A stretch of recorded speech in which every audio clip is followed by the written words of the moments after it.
Le Festival du cinéma asiatique de Draguignan est de retour pour sa 4e édition consécutive.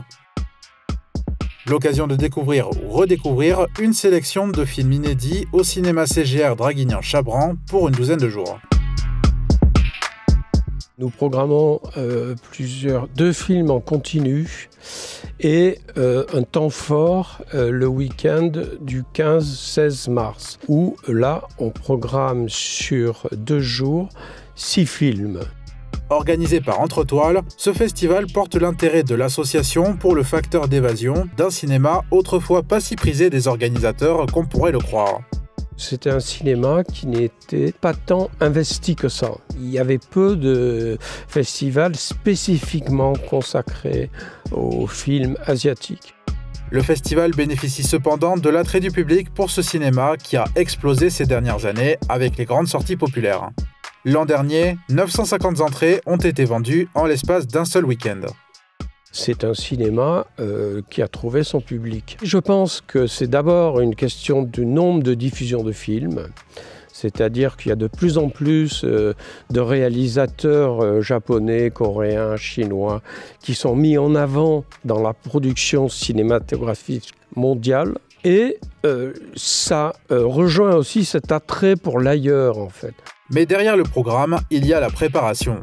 Au-delà de simplement sélectionner les films à diffuser, Entretoile pense à la pertinence, à la logique financière à respecter et à l'ordre de diffusion avant de soumettre au CGR.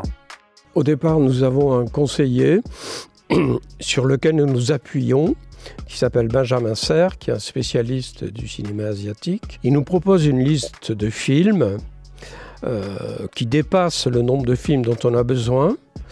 Et en discussion au conseil d'administration, on affine sa sélection et on sélectionne les films qui nous semblent, à nous en tout cas, les plus pertinents à passer. On la transmet au cinéma CGR avec notre articulation de placement des films. Le numéro 1, le numéro 2, le numéro 3, le samedi, le dimanche.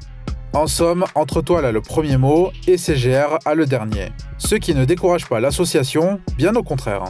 Ce dont on se satisfait, c'est quand même de la recevabilité quand même forte de CGR sur les films qu'on propose et sur les films qu'il accepte. Comme chaque année, en parallèle de ressorties de films récents, la sélection se part d'un grand classique du cinéma de patrimoine. Cette année, l'honneur revient à La Balade de Narayama du réalisateur Shohei Imamura. On le présente comme le cinéaste de la nouvelle vague cinématographique japonaise. Et ce film, c'est un peu une exception dans sa production cinématographique, parce que c'est un film assez classique, en fait. C'est dans les codes figuratifs, représentatifs, dans l'idée qu'on peut se faire d'un film japonais.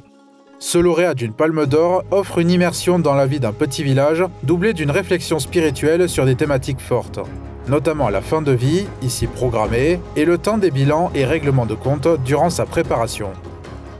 C'est ce thème qui est très fort, et ce film-là est formidable là-dessus, parce que à la fois c'est un rite qui a l'air très douloureux, très fort, mais c'est aussi à la fois une réflexion sur la vie et sur ce qu'elle a été.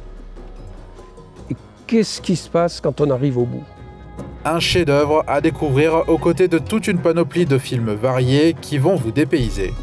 Il faut venir à cette 4e édition parce que vous allez partir en voyage, nous allons partir en Chine. Dans son histoire et dans son actualité, nous allons aborder le monde du travail en Corée aujourd'hui qui est très difficile et nous allons aborder la société japonaise dans tout ce qu'elle a de complexe. Il faut venir parce qu'on s'évade, on s'en va, on part.